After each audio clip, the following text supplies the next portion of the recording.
আসসালামু আলাইকুম ভিউয়ার্স, রেহেনার রান্নাঘরে আপনাদেরকে স্বাগতম। আশা করি দেশ ও প্রবাসে যায় যেখানে আছেন আল্লাহর রহমতে ভালো আছেন, সুস্থ আছেন। আজকে আমি আবার একটা দারুণ মজার রেসিপি নিয়ে চলে এসেছি। আজকে আমি ড্রাগন ফলের জুস বানিয়ে দেখাবো।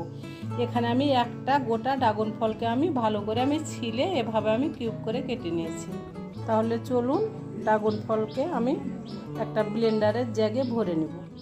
আমার এখানে একটা ড্রাগন ফল আমার এখানে এক বাটি হয়েছে। আমি ড্রাগন ফলগুলোকে আমি ব্লেন্ডারের জায়গায় আমি ভরে দিলাম। আমি দিয়ে দেবো এখানে বরফ কুচি। এখানে আমি কিছু বরফ কুচি দিয়ে দেবো। আমি দিয়ে দিলাম এখান থেকে অর্ধেক বরফ কুচি।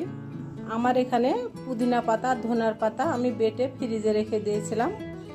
যেহেতু সব সময় আপনার পুদিনা পাতা ধনিয়া পাতা পাওয়া যায় না, সেজন্য আমি পুদিনা পাতা ধনিয়া পাতাটাকে শুধু পুদিনা পাতা আর ধনিয়া পাতা আমি ব্লেন্ড করে আমি ফ্রিজে রেখে দিয়েছিলাম। আমি দিয়ে দিলাম ধনিয়া পাতা আর পুদিনা পাতা।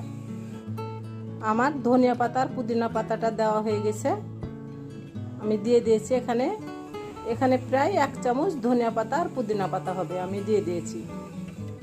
আমি দিয়ে দেব লেবুর রস। এখানে একটা লেবুর রস আছে, আমি দিয়ে দিলাম।